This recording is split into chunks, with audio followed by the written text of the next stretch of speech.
Welcome back to another rendition of Floral Foolishness. American sports. Yeah, it's American Island time. Happy 4th of July for those of you who celebrate. And, you Happy know, Jason Pierre-Paul Day. Let's go. yeah. And for all of our friends over in the UK, I love you very much. But how's that 0-2 taste? How's it taste? Mm-mm-mm. So, if it's your first time on Floral Foolishness, the worldwide leader of dumbass sports news. Typically WNBA coverage, although I don't have a lot of that today, other than to say, that actually should have been my opening statement. Basically, Caitlin Clark is shooting a higher percentage outside of 20 feet than Angel Reese is outside of 5 feet. I can find the exact stat, but go ahead. Okay, so yeah, more on that here in a little bit. But yeah, so welcome to the show. We don't always shit on our friends over in the UK, but I guess today we are for our special America episode. As always, we're going to debate topics in and around the world of sports, no matter how weird or stupid or ridiculous they are, all while rocking the crunchy island where, hell yeah, we got it. I'm Stoczy. With me, as always, is the Wrangler of Dragons, Jeremy Phelps. We're going to start with opening statements. Yep. No, Kid Rock won't be talking except to our American hearts. So, what's on your mind, Wrangler? So to that point, Caitlin Clark outside of 25 plus feet, 33.3%. Angel Reese outside of 4 plus feet, 25.5%. Worth mentioning. Anyway, my opening statement this week, and we're going to talk about the UFC a little while later, so I thought I'd go ahead and go into it and kind of get us started here. So UFC 303 was this past weekend.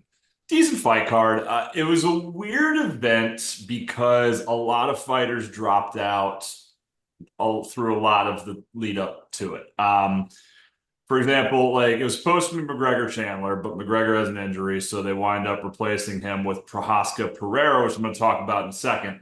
The co-main was supposed to be Lopez against somebody different than Danny Ige. The issue is the gentleman he was supposed to fight woke up with 103 fever. Nevada commission wouldn't let him fight. So Dan Ige, on 3 hours' notice, steps in and takes the co-main event because he lives in Las Vegas, and then proceeded to get his ass handed to him. Hey, But even though he did, props to him.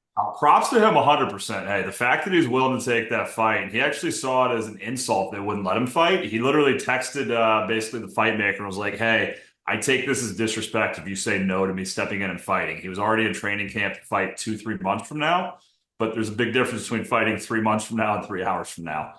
But where I want to go with this is I want to talk for a minute here about the gentleman that lost in the main event, Yuri Prohaska, because he's my fucking hero. So this dude's from the Czech Republic, and he might be the most insane human being on the planet. Now, he sees himself as a modern day samurai, despite the fact that samurai are from Japan and he is not. So, It's samurai, comrade. It's samurai. that's actually pretty similar to how it goes. So basically, Yuri read this book called The Seven Rings. I've read it as well. It's by this old Japanese samurai dude, and basically tells you how to win in samurai warfare and swordcraft. But he basically just devoted his entire life to living by these principles put forward in this book. When McGregor and Chandler dropped out, the way it was described is Yuri was just locked in a dark room for 3 days, just on a vision quest, essentially. And they were like, hey, Yuri, you want to fight? And he's like, oh, yes, I go fight. I win belts. I go fight again. So essentially, that's what happens. This dude is out there. He was just locked in a fucking dark room, goes into the fight. Now, the guy he's fighting, Pereira, he had already fought once before. He lost to him. He had a pretty good first round, second round. Didn't go anyway. He wound up getting knocked out. Pereira's a fucking badass. Now, where I want to go with this though is leading into their second fight. Yuri made it very well known, and this wasn't a joke. This wasn't a publicity stunt. This is just Yuri being Yuri and him truly believing this. He made it very clear that he didn't want Pereira to use magic, magic in this fight. I will fight you, comrade, anywhere, any times. If you bust out the warlock shit, game off.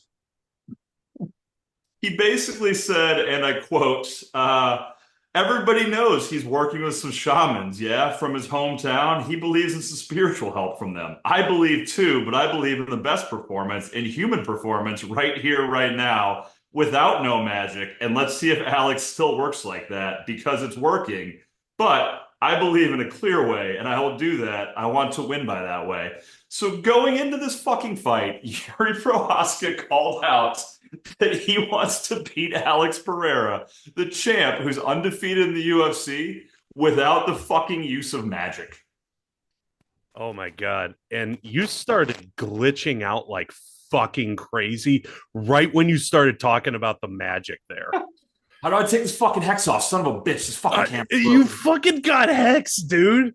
This camera's freaking out. We might just have to see fucking Kid Rock the whole time. What the fuck? Yuri wasn't fucking lying. Son of a bitch, it's fucking broken now. I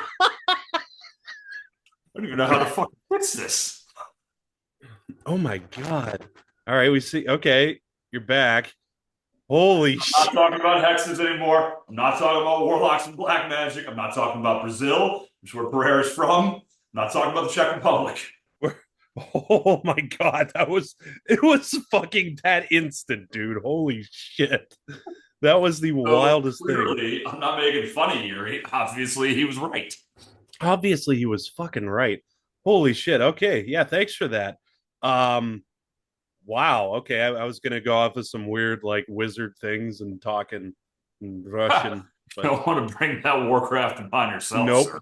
Nope, we're done with that. It's the fucking like U.S. magicians who are like, "No, man, we ain't talking about that today." Mm-mm-mm. That's who You came pull after out that Bud Light, you make that hangover appear. I'll tell you what, magic's real, motherfucker. you. Alaka Buzz, woo, got him. Yeah. So If okay. you ain't Anyway, first, illusion. now you last. Oh yeah. So it's been a while, dear listeners. Yeah. So yeah, I went on a bit of a road trip, so I got well, I have three kind of opening statements, but one I think will just show up in the show naturally. Fuck yeah. Um, so yeah, Wrangler and I went to Sierra Nevada. It was a lot of fun. It was pretty legit. Yeah, I Yeah, was a fan. I'd never been there before because it's very out of the way of Asheville, but it's a pretty cool brewery. I'm a fan. yeah. The one in Asheville, obviously not the one in Chico, California, but yeah. So that was just one of the many fun activities that we had. But the first thing I want to talk about is, went to, I guess technically three baseball games. I worked one of them with my dad. That was cool, but that's professional. We're not talking about Right. that shit here. But we're going to talk about the other two. So I went and saw a game at the Nationals and a game at the Orioles, and one of them blew me away with how awesome it was, and the other one was kind of underwhelming. Um, so props first of all, um, to the Washington Nationals because I was not expecting much from that. And the on-field baseball performance sucked. Like they are this year. They're young, inexperienced for the most part. Really only got three or four pieces, and they need a lot more. But that show was awesome. Like the entertainment value was there. Something was happening all the time. Really good stuff there. The O's, like if you're a Baltimore Orioles fan and you have been for a while and you're just not now taking off the Gunnar Henderson, purchase tag thing from your like just bought jersey. And make sure you're Um, not going to return it. It's fair. yeah, I'm not really talking to you about this, but man, get y'all's fans in order. Holy shit. I have never been around people who didn't want to be at a baseball game more. And that's including Wrangler here, who hates baseball with a Well, it's because passion. they were sober. I've always wanted to be at one when I've gone to an O's game because I've always gone so hard at pickles. I don't know I'm at a baseball game.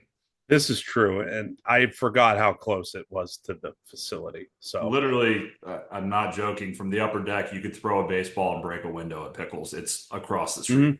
Yeah, it literally across the street. So, but the Orioles, I did steal things from that park. So that's fun. Yeah.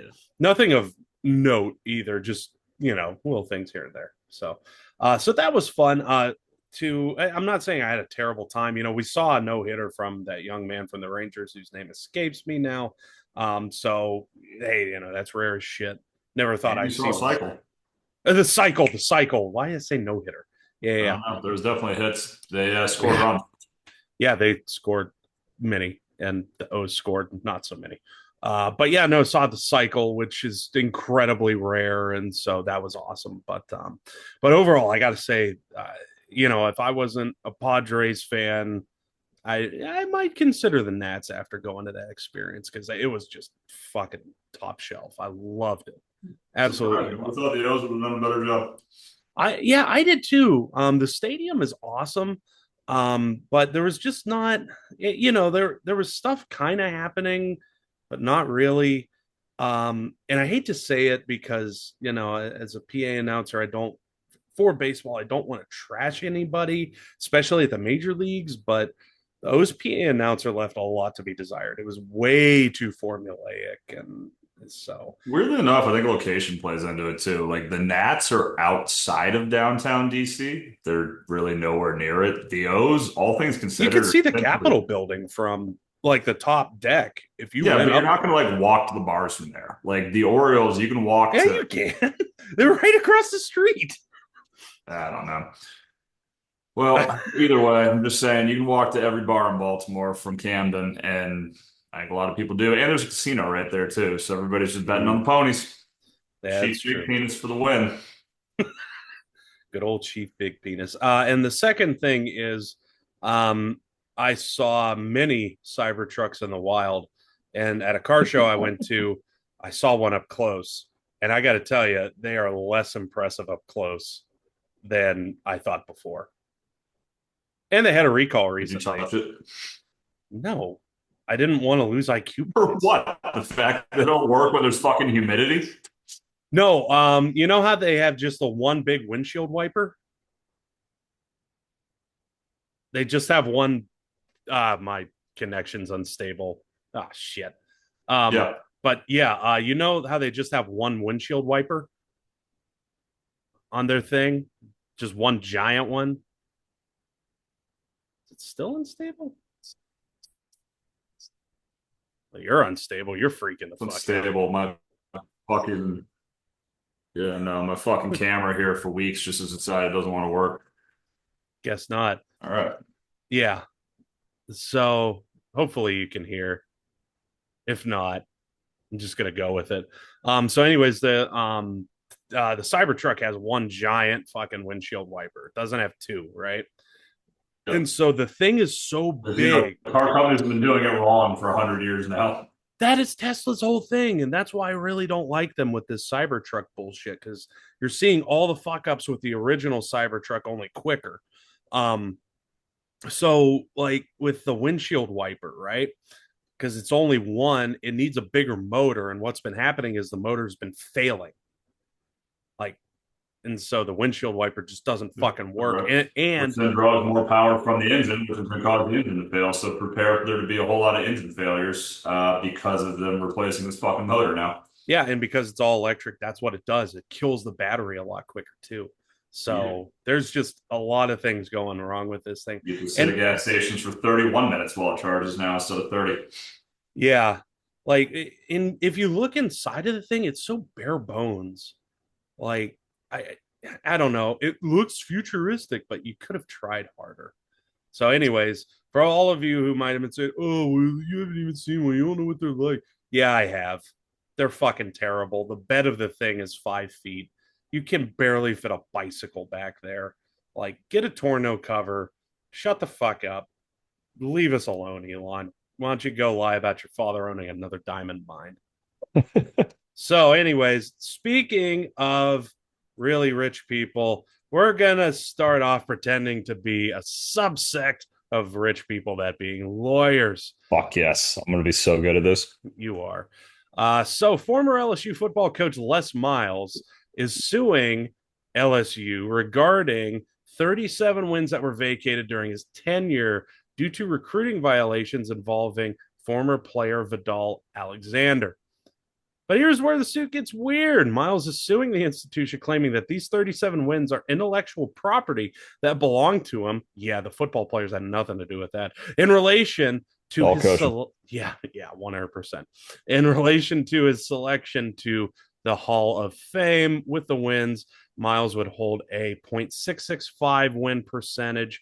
Without them, his percentage drops to .597, which is below the 600 criteria. So the topic is simpler than the case. Does Miles have a claim that his wins are his own intellectual property? What do you think, Wrangler? Well, I'd like to start off by saying that if Les is going to sue LSU, he's leaving somebody out here.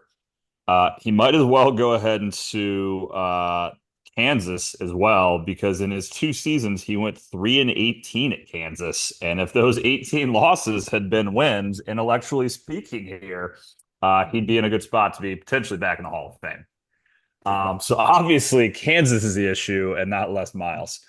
Um, I think the idea of wins being intellectual property is absurd. And there's, something we talked about kind of through undergrad and a little bit in grad school. And it's the idea that even like the idea of, so as a coach, I can draw up a play. And the play in theory is intellectual property. But if I were to copyright or trademark a play, no other team could use any kind of variation of that. And so, in theory, the imbalance of the league would get thrown out because nobody would be able to run anything. There would be no more plays because one person would hold all of them. So, for me, I think the fact that he's considering anything in this scenario to be intellectual property is absurd. I think in sports, the concept of intellectual property in general essentially doesn't exist because it's all out there for everyone. The idea of like if Justin Jefferson went out there tomorrow and said, "Hey, I'm going to copyright the gritty, nobody else can do it." Well, he could, but every athlete in every other sport is doing it at this point. Fucking Jake Wallman's doing it on the ice in hockey right now. So for me, no, I think the fact that you committed recruiting violations that have clearly been they've been proven, or you wouldn't be vacating said wins. Also, on top of that, I get that in the scenarios because it was essentially the school saying, hey, we're going to go ahead and self-discipline. We're going to go ahead and self-report, and that's why we're removing these wins. The alternative is it could have removed a lot more wins, and you'd be a lot lower percentage than that right now. So the simple solution is, hey, if you're not in the Hall of Fame, maybe you're just not a Hall of Fame coach, Les. I get that you won a national title, but you also went 3-18 in Kansas. LSU is not a hard place to win. Fucking Saban won a national title there too.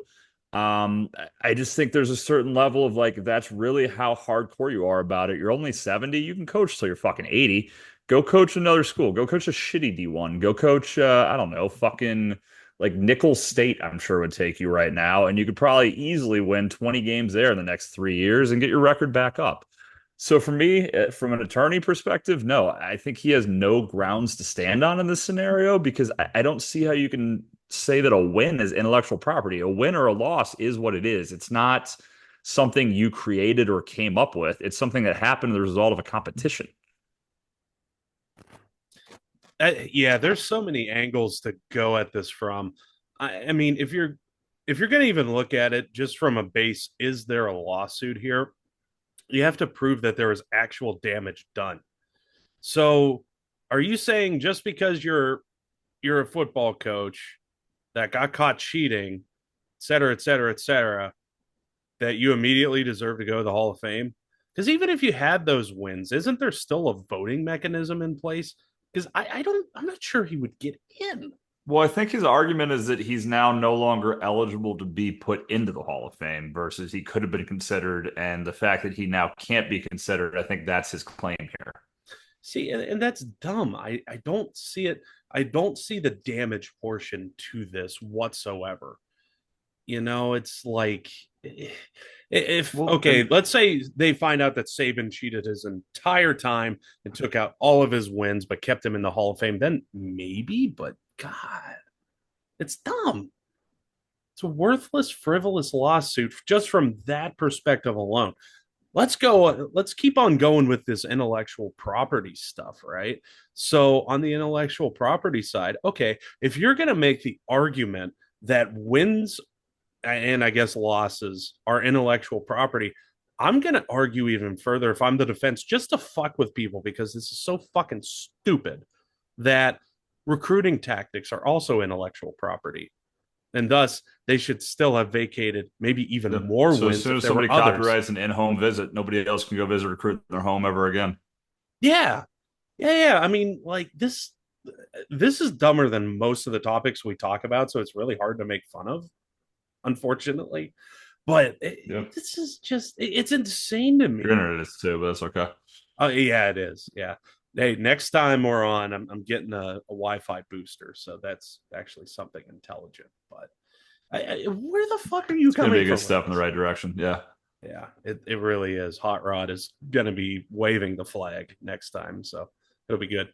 Kid Rock's always waving the flag of Kid Rock. Yep, that's right. He's So waving the Detroit flag, which is like a sock on a fucking broken needle. yes, it is. Yes, it is. And just remember, kids, seeing as how we are recording on the 3rd of July or 4th of July Eve, be sure to leave a pack of Marlboros. Yeah. Jason Pierre Paul Day Eve, correct. Yeah, yes, yep, JPPE. Yep. Um, Make sure to leave a pack of Marlboros under your grill tonight. So when Kid Rock comes by, give you a starter pack of fireworks. More to life than snakes and sparklers, kids. Much more, much more. But I mean, what can you really say about this? This is, I Well, can't believe this couldn't lawsuit's you going forward. Like, couldn't you argue too, and I don't know how much this will get picked up, but couldn't you argue his lawsuit is towards the wrong people? If you're going to make this argument that you can't now get into the Hall of Fame because wins were vacated, why would you sue LSU who took them away? Why wouldn't you just sue the Hall of Fame committee that, hey, because I feel I'm a Hall of Fame coach, you should be able to allow me in at below your 600 win percentage? Which, side note, if you're getting in as a Hall of Fame coach below a 600 win percentage, just over 500 in my eyes does not make you a Hall of Fame coach. But all I'm saying is, if that's the whole purpose behind this suit is whether or not he gets into the Hall of Fame, you're suing the wrong entity. Louisiana State University taking 37 wins from you has nothing to do with whether or not you get into the Hall of Fame. Your win percentage, if you'd gone instead of going, I don't know, like 500 over a 36 game span, 18 and 18, you'd gone fucking 30-6 over that span, which a Hall of Fame coach like Saban would have done. This wouldn't even be a fucking issue right now. 37 wins would make a difference. You could take 100 wins from Saban and he'd still be in the Hall of Fame. I just think you're suing the wrong entity. If that's the case, then fucking petition the committee to let you in with a sub 600 win percentage. That's the real fucking culprit here in your eyes if you're Les Miles.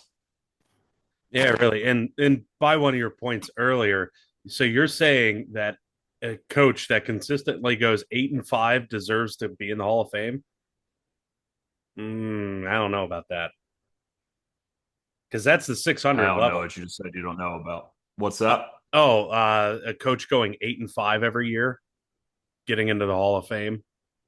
If that's the 600 level, Yeah, then in theory, you would be eligible as an 8-5 coach every year of career to go into the Hall of Fame. yeah, and Which essentially is what we're saying. The Les Miles didn't even go 8-5 every year of his career because he's below 600 all time. And I didn't fucking do the research, as you know, I never do because that's just my life right now. But I'm gonna take a look real quick at his fucking win percentage all time.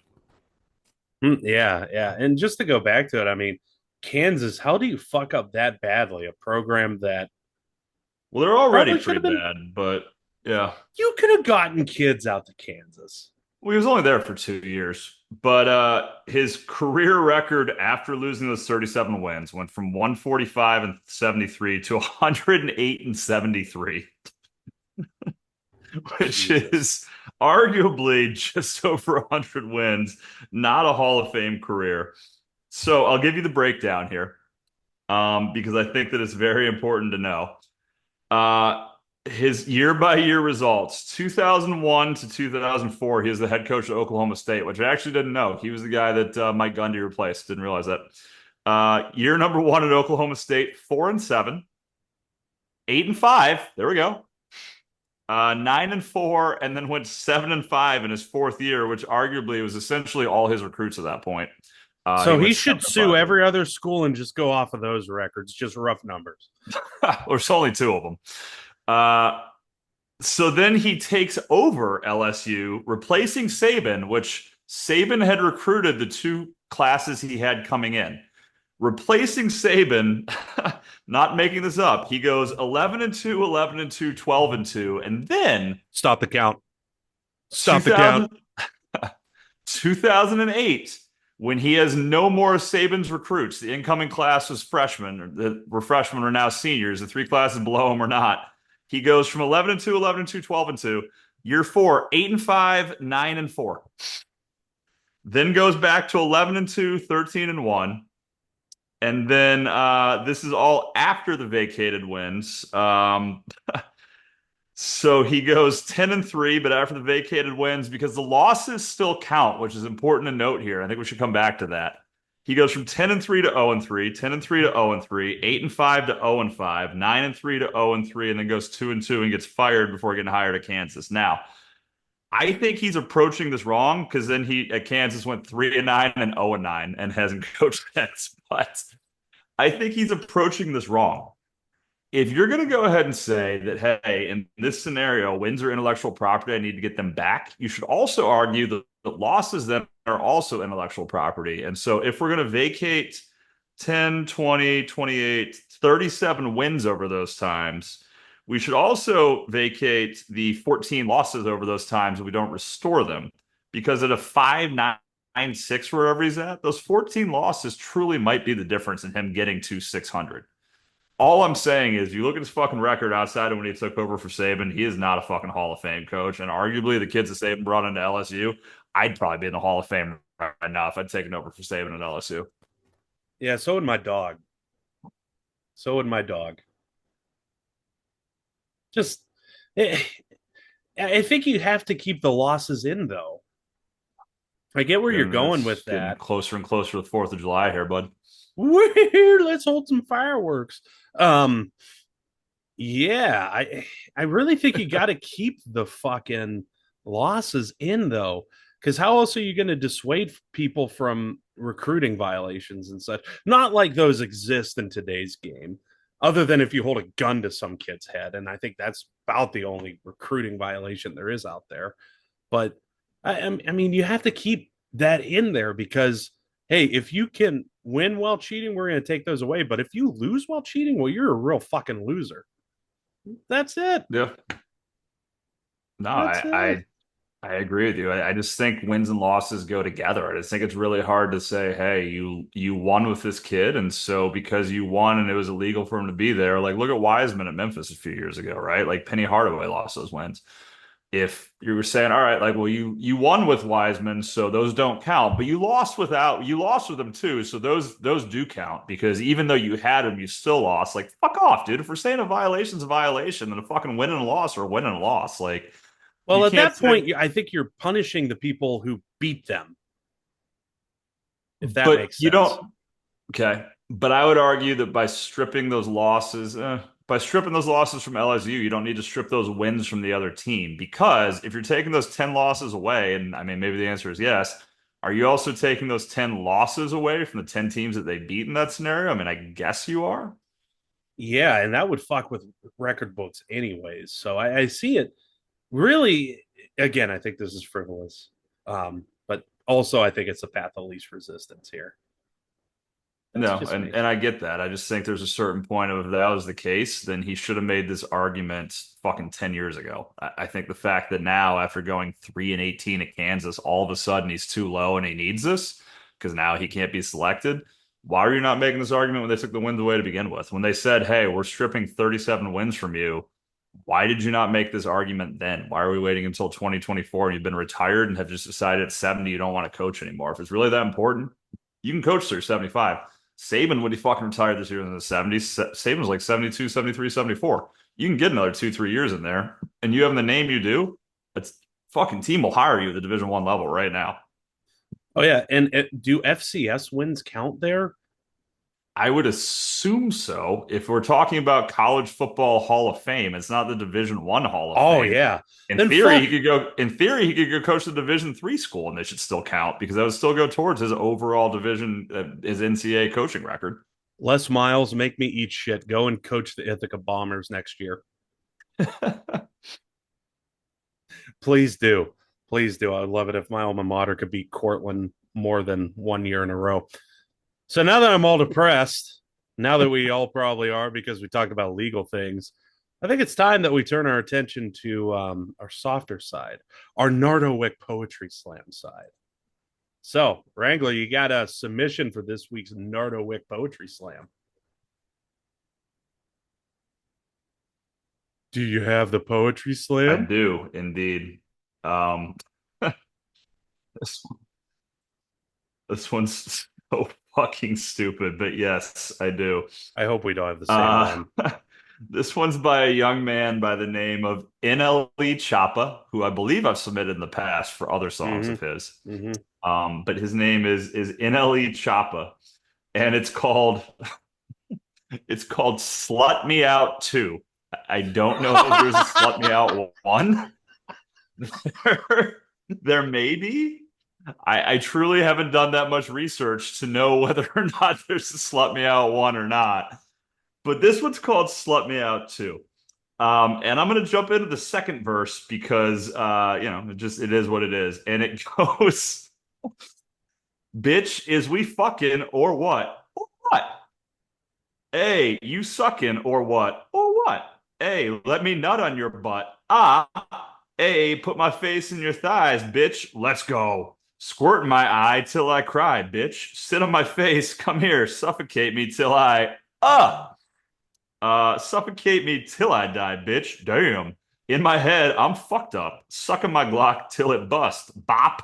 Sucking my balls, a must. Bop, bop. Bitch, fuck love, this lust. This lust. Fucked her friend and said, it's only us. Was that fucked up? Yeah. Yeah, that was fucked up. What's up? Smell like bad pussy. Mm-hmm. I'm trying to eat that. I'm trying to eat that ass and the pussy. Mwah! I'm trying to take it, I'm trying to take it, her 2 pound, pound town. Bow, bow. I'm trying to lay that pussy down on the ground. Let's go. So that is the submission of Slut Me Out 2 by NLE Choppa. So just reacting and not fucking thinking for 2 seconds, I typed in "slut me out" and I didn't think, wow, my Google search history is going to be fucked up now. But there is a "slut me out" one, so catch that somewhere, maybe on next week's show. I was almost thinking of just changing mine, being like, "Woo," but no, that's not fair. Okay, yeah, thanks for that submission. I feel poetic now. Mine, I don't even know who the fuck it's from. It's from a conglomerate of songwriters: Jack Webster, Jordan Carter, Leland Wayne, Nevadia's Wilburn. I think that's how you say it. And it's by artists known as Future, Metro Boomin, Travis Scott, and Playboy Cardi. Not how you think you'd spell that last one, but yeah, that's it. And it's called Type Shit. Type Shit.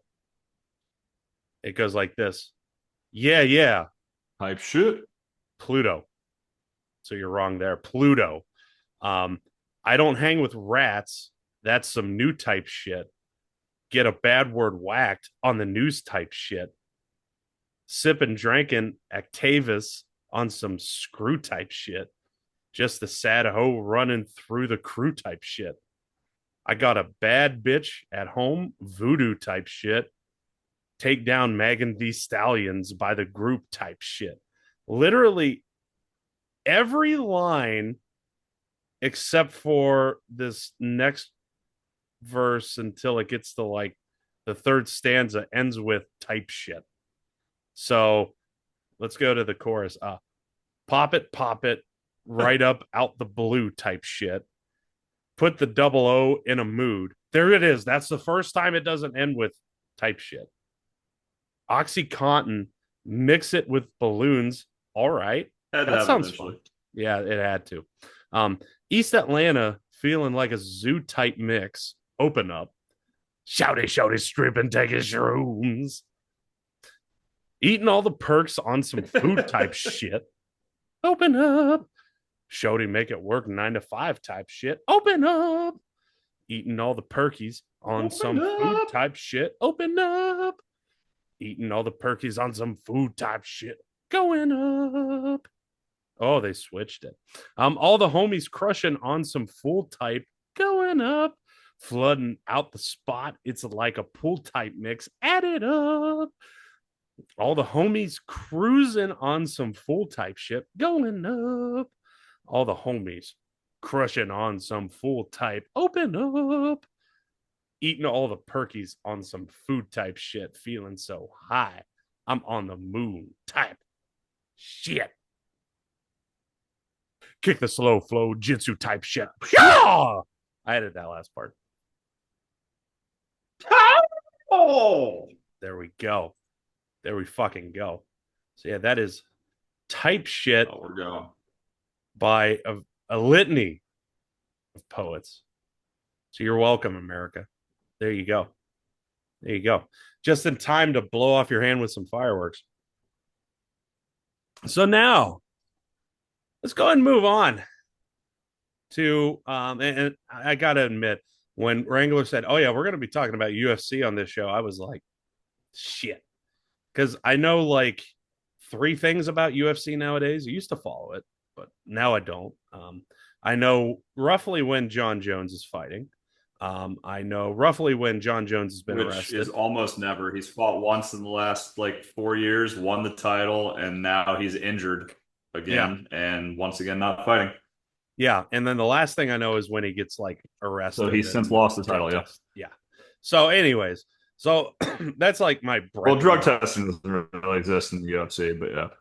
It did for him for a minute, him and Brock Lesnar, but mostly because they were probably doing steroids while going into the ring. So, yeah, that's a different story. No, it was more so because they did a whole bunch of cocaine than because of the steroids that they did. Most people in the UFC do a lot of steroids. Went to rehab, hurt my nose. Anyways, so now we're going to talk about some of the fighty hoops during UFC 300. Lightweight Armin. Oh my God, how do you say that last name? Sarkurian. Sarkurian. Sarukian. Armin. Yep, he's just Armin now. Armin was midway through his walkout when the unfathomable happened. Unfathomable. Some dude in the crowd flipped him off. You could. I think that's some finishing move in Street Fighter. Sir, you can. So, and does he flip him off afterwards? Like, sir, you can. Oh. Sir, you can. Ha. There it is. So, like I say every day when I wake up, what's an Armenian to do?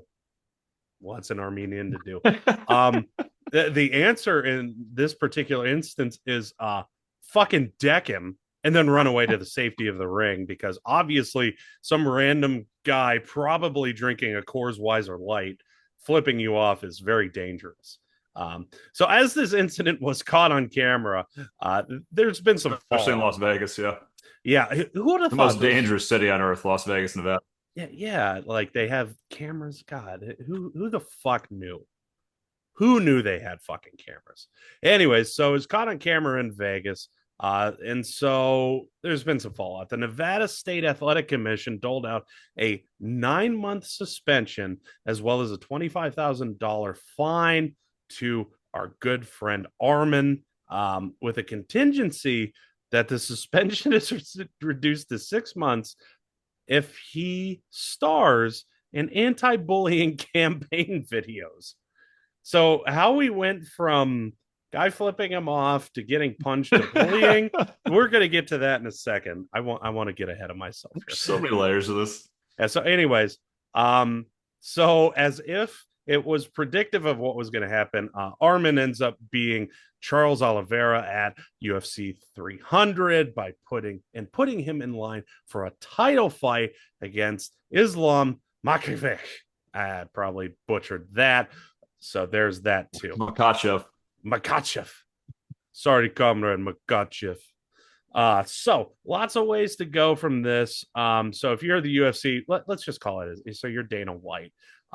This in theory means that his ban, Armin's that is only in the state of Nevada. Do you cooperate, or do you just hold the fight at Fight Island in Abu Dhabi, as neither fighter is an American citizen?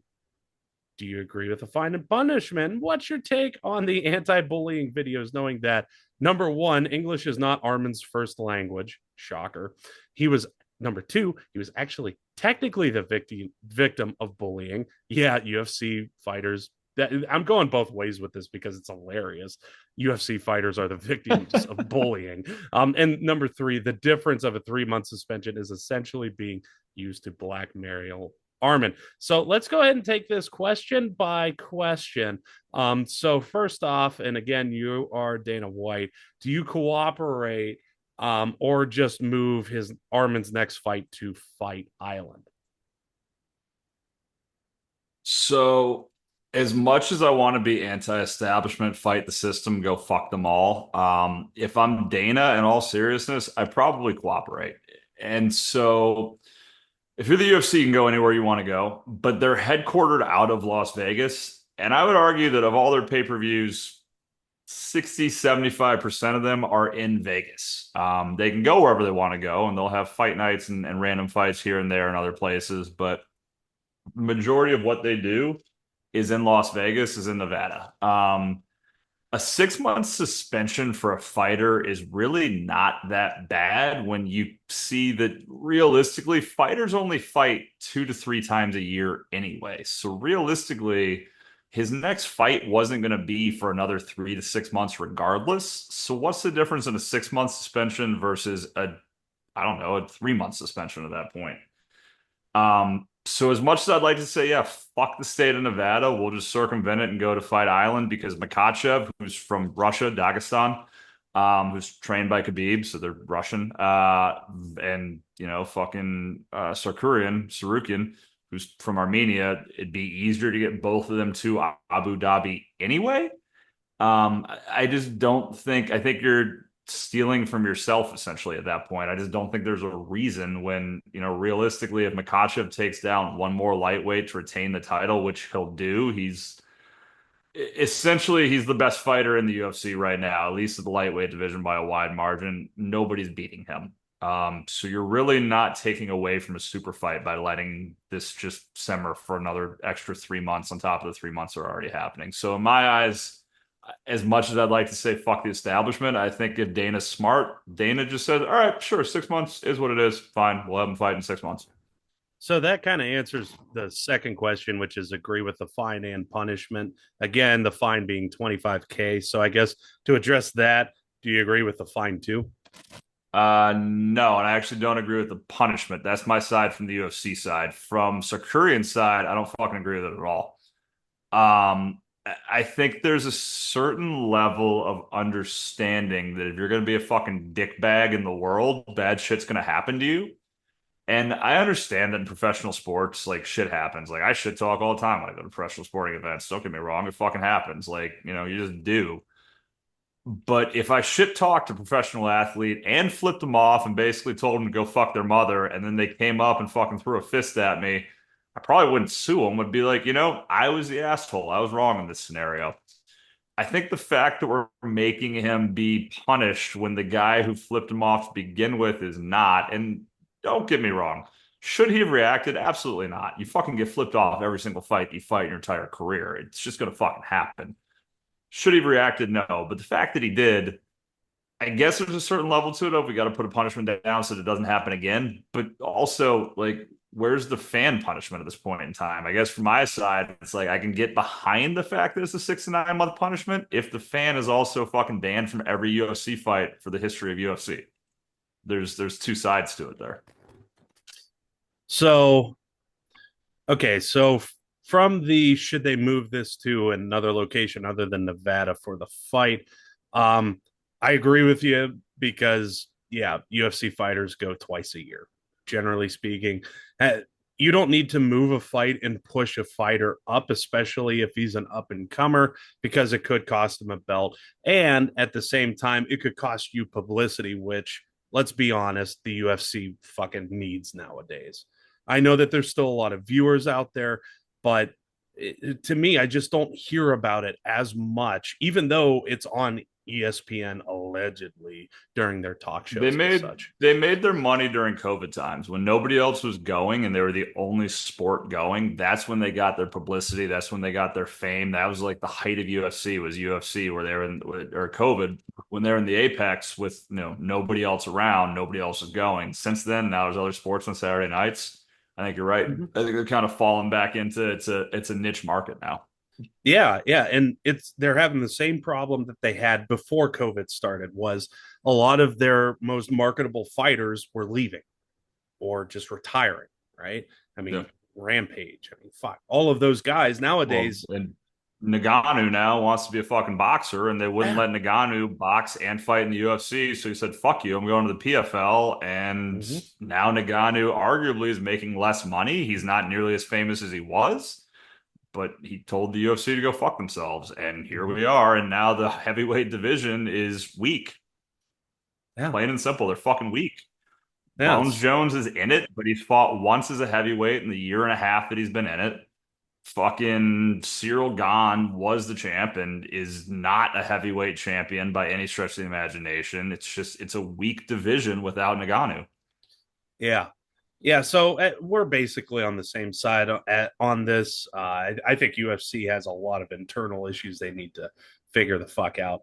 So with the $25,000 fine and punishment, I really hope an anti-bullying campaign pays the fine and not his own. All right, or I don't know the details to it, but I would assume he has to do it as like a volunteer thing. I don't think he's allowed to make money off this campaign to pay the fine. no. That's why I'm saying another one, a Oh, different anti-bullying campaign. Um, but I mean, come on, like, uh, did the guy who flip him off just look at antifreeze and think, they're out of blue slushy? Um, I have an idea. Like, come the fuck on. Uh, These are professional fighters. They spend fucking 5.5 months before a fight getting all geared up, learning how to kill the other person as yep. best they fucking can. And you're gonna come out of yeah, of course that man, and don't think that something's going to fucking happen. I mean, come on. Okay, so I'll give you another Cybertruck example because I'm on it right now. Fucking when I saw that Cybertruck at the fucking thing, I walked around the whole thing. I knew who the owner was. And every time I walked by the owner, I was like, man, this thing looks dirty. I bet it needs a fucking car wash. And I would keep going around like, man, this thing don't look like it had the second recall, does it? And you know what? The whole time I kept thinking, okay, I'm asking for it. I was ready for it, unlike this person. Which, okay, to be fair, how are you To going be to be fair, ready? To be fair, how are you ever going to be your season ready? shortage is great. Yep. Yeah, yes, it is. You should watch it, dear listener. Freezer Um, twins, fucking hilarious. Go ahead. anyways, so but how can you expect someone to punch you in the face? Although, why wouldn't you expect that? You are in the most violent sport in the world currently, other than my internet connection, apparently. It's a very, very, very hard to Unstable compete as sport. Sarukian's fucking feelings, apparently. Mm-hmm. Mm-hmm. So I don't agree whatsoever with this punishment and fine. Honestly, I think that because of the whole stuff that's on the back of tickets and all that, the disclaimers, that the fan should be not allowed to go to any other UFC event for the rest of time, period. Great. Because yeah, there should be some sort of fan code of conduct at these things. You're dealing with people with so much pent up aggression and fucking rage that you decide to be a fucking jackass. Come on, man. It just doesn't make. Do what? We'll wait for him to get back. I Um, said put him on a no-fly list. no fly. I wouldn't go that far.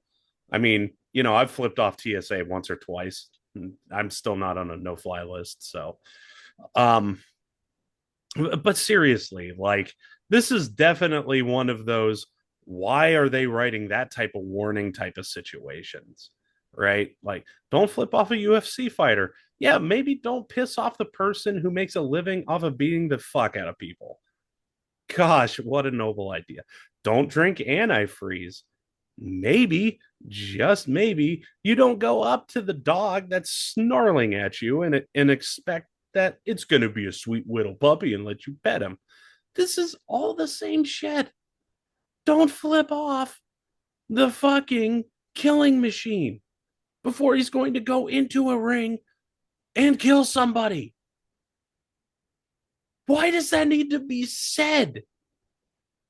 And God forbid, like, this kind of also reminded me of a lot of the stories of, like in the early days of women getting into the UFC, of them beating the shit out of creepy dudes who kept following them around.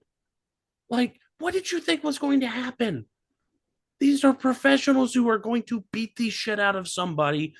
And on the way in, thank you for the warm up.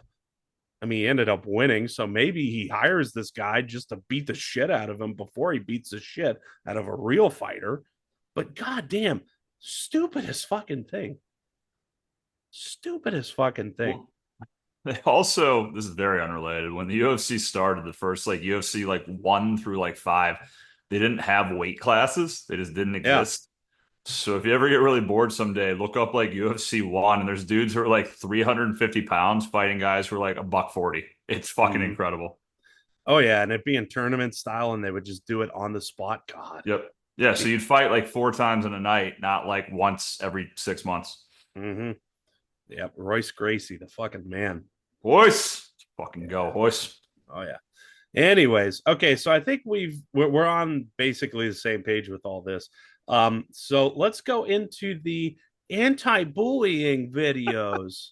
And okay, so look, bullying is a big problem. All right. It is. I This is don't not see this bullying. as bullying. Yeah, okay, so No, we're on the same page there. not even a But fucking little bit is this yeah, bullying. yeah, yeah. Good So Lord. so let's go through the entire prompt again just to remind ourselves. Okay, our takes on the anti-bullying videos, knowing that Armin doesn't speak English as his first language. He was actually technically the victim of somebody bullying him, and the difference of a 3 month suspension is essentially being used as blackmail. Okay, so take any of those how you want. Your response. So I'd like to start off by saying that in this scenario, all right, if we think about an anti-bullying campaign, I would assume step one, most times when you're getting bullied, is go find somebody in charge, go find an adult, go find whatever, right? And have them basically deal with this problem. The irony in this scenario of them having a UFC fighter say that is, all right, so I'm about to go get in a fucking literal life and death fist fight with somebody. And because a guy flipped me off, my response is, I need a manager. Where's security? Get this man out of the stadium. He just flipped me the bird. Get him out of Right? here. I can't deal with this myself, You're but never I going to need live an that adult. down. You I would need an never adult to live go that take this down. man out of the stadium because he's offended me so hardly. Um, Yeah, he's doing what UFC fighters do. yeah, 100%. God. I just think I don't understand. So I guess in this scenario, the way you spin this is that instead of using your fist to solve your problems, you use your words, which is fine. But then I would again argue that's not an anti-bullying campaign. That's a, hey, somebody has bullied you.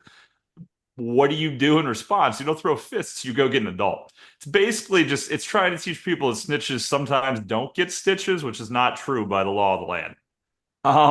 And I'd just like to say for a second here, as stupid as this fucking is, to the third point there, that he doesn't really speak English hardly at all. There's a guy in the UFC right now who's my fucking hero. His name's Khamzat Chimaev. He's also Dagestani, so he's Russian. Barely speaks English. And his press conferences, if you ever get bored, they're fucking incredible. He literally will go onto the stage and he fights in 2 different weight divisions. He fights at middleweight and welterweight, which are 10, 15 pounds apart. And like even when he was coming up in the UFC, he'd be like, they'd be like, so Khamzat, who do you want to fight next? And he'd be like, oh, I don't care. I come in, I smash, I go get money. I go out there, I smash again same night. I beat the other guy, I take two belts same night. I smash both. I get lots of money. I go home, then I smash again, make more money. I just imagine the fucking anti-bullying campaign being like that, and they're like, "What do you think that Tom?" They're gonna call him Tom. What do you think Tom should do in this scenario where he's getting bullied? And like, oh, I know smash you right now. I go get adult. Adult come here. Adult say, hey, you know get smashed by Armand, and then next thing you know, Armand life better, and he go make money and go smash opponent in ring. Like, I just think there's a fucking level of like, this is gonna be so JV. Of it's gonna be like Armand and like a fucking bear on a unicycle having like a conversation about how to not piss your pants when you get cyberbullied. And they're probably gonna fucking work cyberbullying into it. It's probably gonna be like, what happens if somebody sends you a digital middle finger emoji? Do you punch them through the computer screen, Armand? I think that's the way we should have went with this part of the prompt is what does your anti-bullying video look like? And All you know right, what? so Yeah, take it, I run. got you. So it's Armand, and he's in the ring, and he's not fighting a UFC fighter, but he is indeed fighting a bear on a unicycle. And the bear on the unicycle throws a punch, but his fingers come out and pokes him in the eye. And he's like, "Oh, my eye! I can't smash my eye. I can't see." And then they're like, "Hey, have you been a victim of bullying?" And they just stop it right there. And then they cut back to Armand, and he's like, "Oh, the bear no mean to do this. We go back to Cold War days. Bear and us ally. We no longer ally with Bear because we now ally with America. We love this hardcore rock, this rap rock they call Kid Rock. This guy, oh, he's the best in. He's the real Bear in Russia. Mother Russia loves the Kid Rock. Ain't nobody gonna tell him how to live. So what I say is, you come out there and somebody have a computer, and on the computer they say, hey, oh, they flip you off. You take computer, you smash computer, but not over their head. You do it on ground, and then you bully them. You're just out there where you go, I smash, and everybody wins. No bullies. Yes. Yes. Okay. So That would have been the way to go with this. Yes, good call. Good call. yes, yeah. So okay. So I'm just gonna go with the video because I think that's funnier. Do it. Yeah, so I'm going to have Armin come out with Thomas the Tank Engine and Dora the fucking Explorer. All right. And Armin's going to come out and be like, yes, I am here with other people's Thomas the Tank Engine. Who is your biggest bully? And Thomas is going to come up. He's going to be like, choo choo. Well, I think it's the conductor, Mr. Armin, man. And then you see it pans back to Armin's chair, and Armin is not there. And then it goes off screen, and you see Armin beating the shit out of the conductor. Like, you think bullying funny, conductor man? And just fucking go, go, go. And then Thomas is like, I don't think I'm getting bullied anymore. And then it goes back, and Dora's like, well, that's the way to take care of the bully. I don't So have the any ads bullies. just go bully the bully. Yeah, that's the fade out text is bully the bully. Well, I mean, Dora's only there for that one line, and that's it. All right. And it's just Armin beating the shit out of somebody. All right, I'll give you another one here. So this is why he's getting 3 months knocked off. It's an anti-bullying ad, and it's from the UFC specifically. And so Armin's in the ring with Charles Oliveira, who he fucking beat to get this title shot. And him and Charles, they ring the bell, ding, ding, ding. And he starts to walk over to Charles, and he goes, Charles, we can solve our issues with words. And then Charles is like, huh? And then punches him right in the mouth. And he's like, oh, no, no, no. I feel bullied. We can solve our issues verbally. Charles is like, and Charles is Brazilian, so he doesn't speak English either. He's like, fuck are you talking about? So he's like, no, no, no. We don't need to fight. Hey, we take page from great Russian hero, the Kid Rock. And he say, hey, ain't nobody gonna tell either of us how to live because we both go out there and then we shake hands, we make friends, we both win, and everybody win when nobody fights. And then like they cut away from it and like bullying, and they give stats and they come back and it's just him in like an arm bar and his arm's about to get snapped and he's like, I will not tap out to bullying. I will not tap out to bullying. And then his arm snaps and he's like, oh, this hurts so bad, but not as bad as knowing that I'm the problem being a bully. I will never, never live up to that mental anguish that I would go through in this scenario. Physical pain is always better. Don't be a bully. And then they stop the fight and he loses and never fights again because now he has one arm. Oh God. I think in that segment, well, that went the direction I didn't want it to go, which was just making fun of people who are like, being bullied. But goddamn. No, no, no. That's making fun of the idea of an anti-bullying campaign being done by a UFC fighter. That's like saying, hey, I want to teach people not to speed and having a fucking NASCAR driver do it. That's all I'm saying. Oh yeah, that's true. That's true.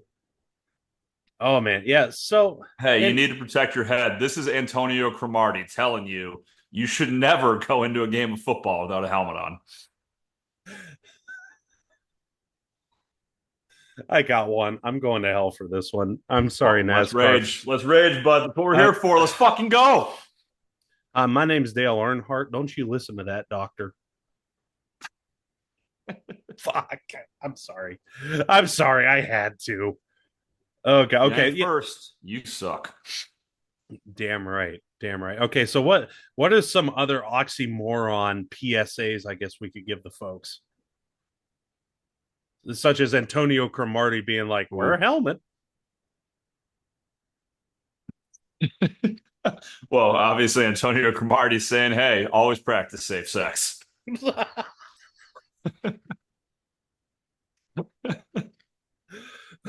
I think Kid Rock talking about the methamphetamine problem in Florida would be a great one too. Jason Pierre Paul and fireworks safety.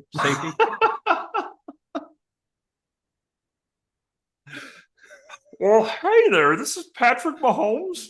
And holy shit, he's here. And as Patrick Mahomes, I'd like to talk about why the Sports Illustrated swimsuit issue still needs to exist because my wife Brittany is now in it. And so paper swimsuits are now a thing. I got a print edition. Change the background of my phone. Jesus Christ. Okay, what's another good one? Ooh. Hi, I'm Tiger Woods. Drive safely. Hey there, I'm any rapper ever, and I'd like to talk to you about fiscal responsibility and respect towards women. Oh shit. Oh fuck. Hey guys, my name's Nardo Wick, and I'd like to talk to you about sound relationships. Now, you should never disrespect the female kind in any regard with your fists or with your words because they have feelings too. Oh yeah, 100% something he would say. 100%. Hi everyone, this is Aaron Hernandez here for not murdering people.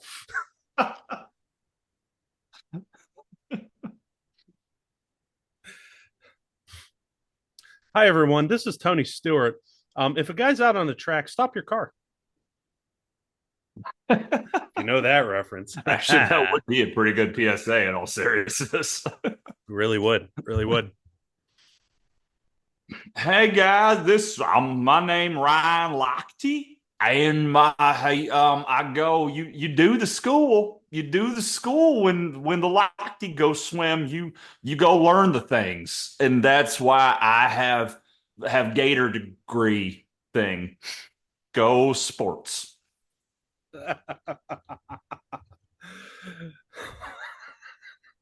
he went to that fucking speech in school, didn't he?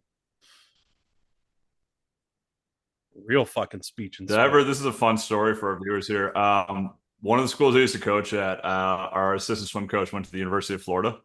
And so he told me the story. He's a fucking man, Shep. So Shep told me the story about how on his recruiting trip, It was between Florida and Arizona. I actually take that back. He went to Arizona because of his recruiting trip. So he goes to Arizona.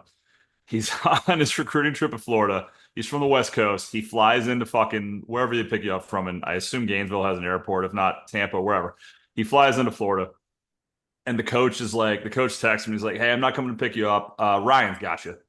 And he's like, okay, so do you want to give me some more information? Like, dude, how do I find Ryan? I'm at a giant airport right now. Like, do you want to give me his number? Should I text him? Should I call him? Whatever. Like, how am I going to find Ryan?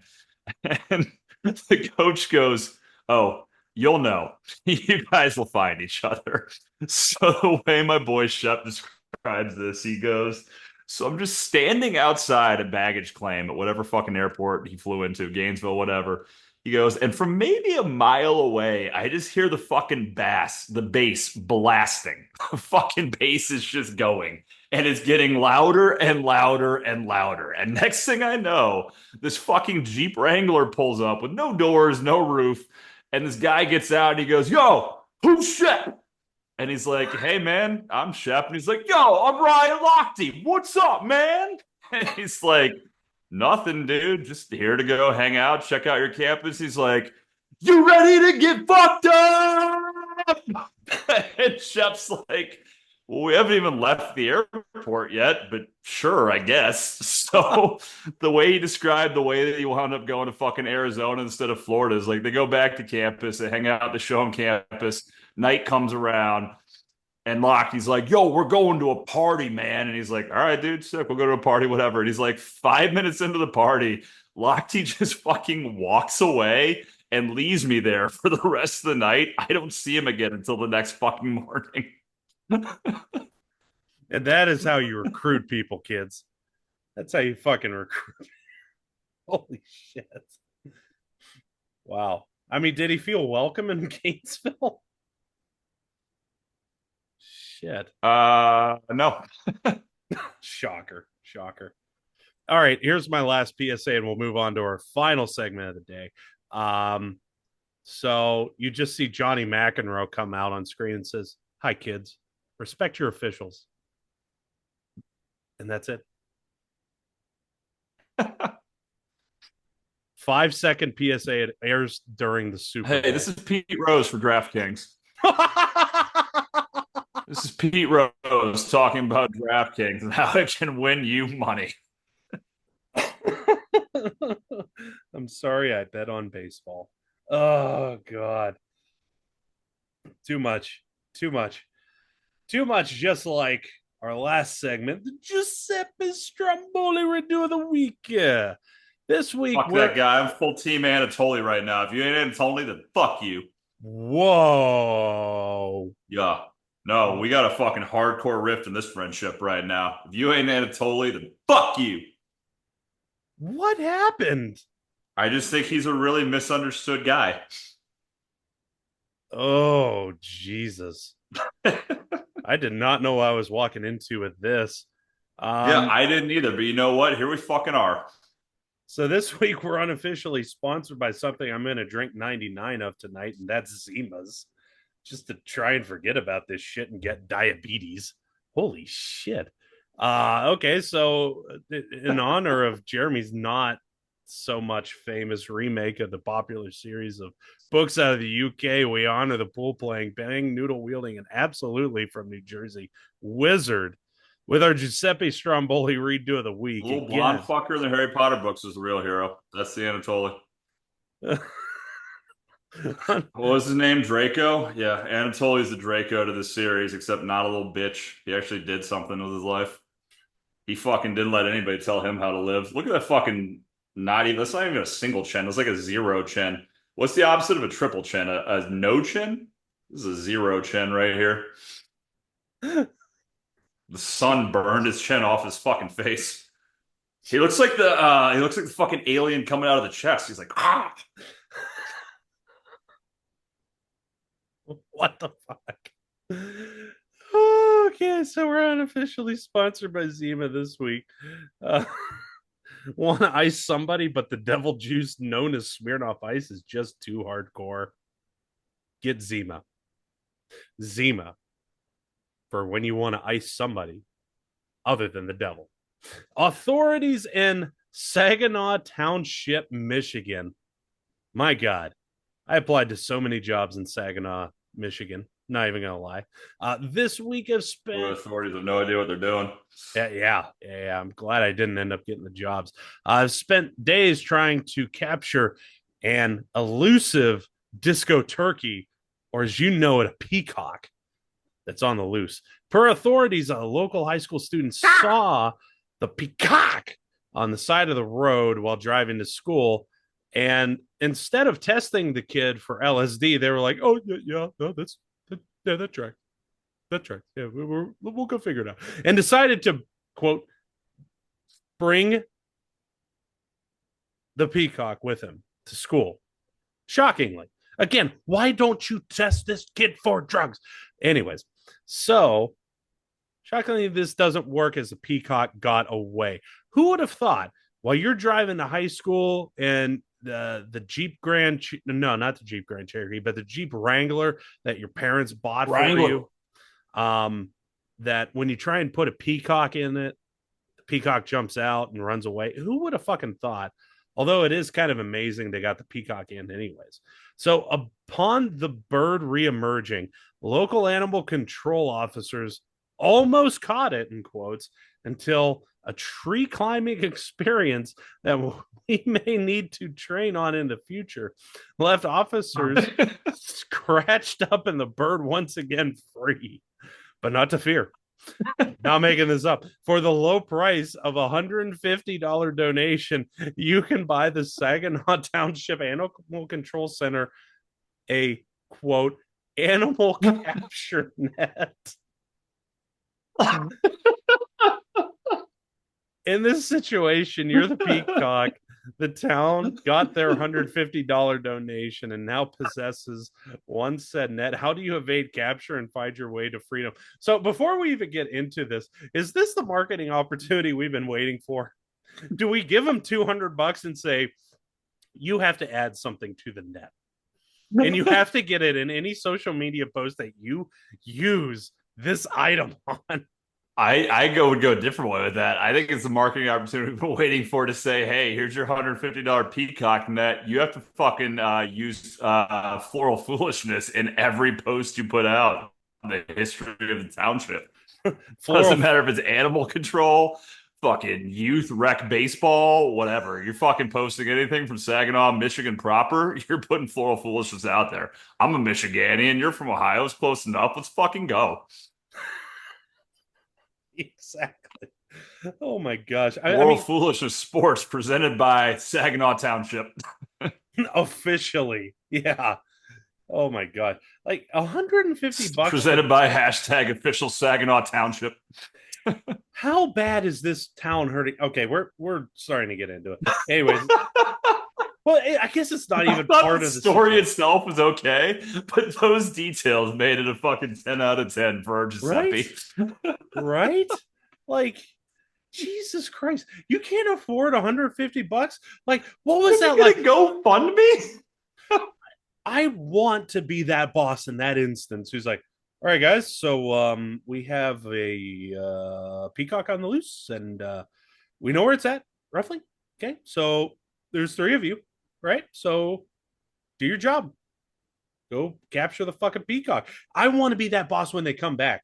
And they're all just scratched to shit. And like that you see one guy probably has climbing equipment and it's fucking broken. And he's like, well, looks like somebody had a bad day. Is the peacock in the back? You don't want to know. I would raise you one there of us Michiganians, like we don't really have an accent. I guess a little Toronto accent comes out from time to time. I figured out recently, like I don't know, Mm-hmm. certain words we just go fucking Canada on. Oh, So I think especially it's up in more of like, Saginaw, yeah. hey, how'd it go up there in that tree there, bud? And they're like, I'll tell you there, guy. That peacock, he is sneaky. He is sneaky. I tell you what, I tried to get him down, and next thing you know, he left me bruised and bloodied there with a whole bunch of scratches there, guy. And then he's like, I'll tell you what, Chuck. If we could get $150, shoot, I could give you a peacock net and you could go catch that guy right out there below those trees. I'll tell you what there, man. Well, You can go take off. catch I that could have netted peacock him. tomorrow, but we just need the low price of $150 to do that. It's such a round number too. Like Right? it's 149.99. They're like, no, 150. That extra cent will pay the tax. the 1 cent is for shipping. Buy this for 149.99 and we'll ship it to you for a penny. Yeah. Okay. Great. Okay. So, so let's get to the scenario. You're the disco turkey trying to evade capture, and they have the Floral Foolishness Sports official peacock capturing net. How do you evade it? It's I just imagine this scenario to sidetrack us. They throw the net and it's my face, your face, and then Kid Rock's face. And that's the fucking three sides of the net. He's from Michigan too. We gotta include him. Oh my And the god! net's shaped like a giant fucking fedora just with fucking holes in it. Do we have to petition Kid Rock to get Saginaw a fucking peacock catching net? I'll fucking be the first one to sign. Let's go. Dear Mr. Rock, they may call you a kid, but we need you to be a man. We need you to be a peacock wrangling man. Holy shit. Oh my god. Yeah, okay. I am in for this. In for a pound, in for $150. Oh my god. That would be awesome. Okay, so how are you evading capture? Let's put the shoe on the other foot? Feather? The peacock. Other Talon? Yeah, let's go with that. How you evading it? All right. So my first one is very simple. So I am this peacock in this scenario, and I love Kid Rock, but know that he doesn't do shows for just anything. But there is one musical fucking lyricist of a generation that does, and his name is Pitbull, Mr. Worldwide, Mr. Darling. 305. Now, Darling. a few years ago, Pitbull had a contest with this company Walmart, and they were like, "Hey, wherever votes for Kid Rock or fucking Pitbull to go, they're the same person. Whoever votes the most votes for Peacock or for fucking Pitbull to come to their city. Peacock's his name when he's not in Miami. For fucking Pitbull to come to their city, he'll go there. Now, people hate Pitbull, so they voted to send him to Alaska. Now, to Pitbull's credit, and I do give him credit, he wouldn't play this show in Alaska. So, scenario number one for me, I'm going to go ahead and rig this competition and just stuff the ballot box at the Saginaw Township Walmart, because there's probably one. And in that scenario, I'm going to vote for him to come to Saginaw Township, Michigan. Why? Because when all 3,000 people live in this city are at this Pitbull concert, I can just fucking walk out of the town as a peacock and nobody will ever fucking catch me again. Thanks, Pitbull. Thanks, Mr. Worldwide. Fireball. Darling. Yeah, let's go. Let's go. Exactly. That's a great way of doing it. It's a really great way of doing it. Too bad it's completely and totally wrong. Son of a bitch. That's why I got a second one. Go ahead. Oh, no, go. Okay, I'll do mine next. You got this, dude. I'm saving mine. You got it. Go ahead. Okay. So Saginaw, kind of out there. It's kind of woody. It's kind of a lot of other animals around. I am gathering the fucking animals if I'm this peacock, because this net doesn't just stop me. This stops all the other animals, the aardvarks, the state birds from Michigan that I can't recall off the top of my head, the other animals, beavers. I'm sure there's some beavers. And you don't think they're going to use this net on the beavers? Oh my goodness. So I am gathering them for a fucking rebellion, in which, very similar to your Darling concert, I'm exiting stage left. And that's how you do it. You get the animals to put a full on assault on the 1 to 4 probably animal control people in Saginaw, Michigan. One being One the to four minimum. is probably a wide number. I'd go like 0 to 3. We can't afford $150 Peacock net. I don't know if we can afford They four probably full-time have animal volunteers. control employees. They have to have volunteers that are like, Well, that hey, doesn't count as a full-time fucking employee. They're half people. I mean, they're probably out there with some guy named Jeb, and Jeb's like, "Yep, I'm only here to shoot deer, but if I shoot this peacock too," and that's how you get to 4. Like Jeb is the only hardcore guy in this group, and the rest of them are like, "We need a net," and Jeb's like, "Nope, we need to go looking where the deer Jeb's the one are." that got scratched up in the fucking tree climbing incident. No, he's the only guy who came back without it because he's like, "I didn't see no peacock," and the rest of them were just fucking bleeding. He's like, "Nope." He climbed above my blind. Who's the real blind one here? Me or that goddamn duck cock? So that's why I say there's 4 because I'm with you. It's got to be between 0 and 3, and I'm going high end. So, anyways, I think there's like one full timer and like 3 dudes who are like, I own an orange vest. I'd love to go be part of the animal control. and that's the guy nobody listens to, but he's the only one who knows how to catch the peacock. He's probably like, I know what Exactly. peacocks eat, and we could just set a trap for it. And the rest of them are just like, no, we need a net. Then Jeb's over there like, yep, got a 12-point buck in my boom. Fuck you, Jeb's the bugging me. guy where they're like, Jeb's the guy who are like, well, for you to be a full-time employee, we need your social security number and address. And he goes, hey, I don't give out my social security number to nobody, not even my mom. And my address, just put down Woods. He says it just like that. Somehow he has that B sound that fat people are like, butter. He's just like, Woods. Just pin it to an aardvark. I'll get it. Trains the aardvarks. So, what is your second solution here? All right. So fun fact, do you know how peacocks came into existence? NBC. Nope, this is a scientific fact. In the Roman times, so they took a duster, like a dust broom mop thing, and it had sex with a duck, and next thing you know, peacock. So I'm gonna go into Roman times, and there was this dude named Icarus who flew a little fucking too close to the sun. Guess what? Peacocks are heavy; they can't fly that close to the sun. So I'm this peacock.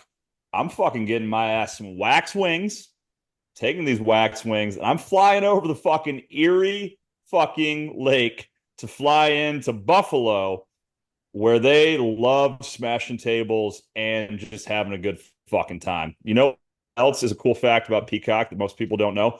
Peacocks love fucking Bud Light. So I'm gonna become the fucking Bills' #1 fan. Go smash some fucking tables. My inability to fly, like flat, flat, flat, broken table, and just live in fucking Buffalo for the rest of my life. My fucking Icarus wings. That's how I'm getting out. I'm just fucking taking advantage of what's around me and my surroundings. And now, welcome Josh Allen and your Peacock Bills. Hell yeah, I can hear it now. Let's go. I mean, Diggs is out. They need a new receiver. Those fucking Icarus wings take him up to the sky. Maybe he can fucking get there. I don't know. Try overthrowing a peacock. Let's go. Let's fucking go. Well, it's easy to do when he doesn't have fucking wax wings. Oh, we Good can thing the fix that. sun never comes out in Buffalo. Those shits will never melt. You can fly as close to the clouds as you want, kid. All right. All right. All right. So, with that, let's go ahead and call it another week of floral foolishness. Sports. Where it's always island time. And we thank you for joining us and hope you had as much fun as we did with this one. As always, I'm Stoczy, joined by the Michigan Peacock Wrangler, Jeremy Phelps. And as always, you stay tropical, Aalborg, Denmark. What are you? He's giving gang signs.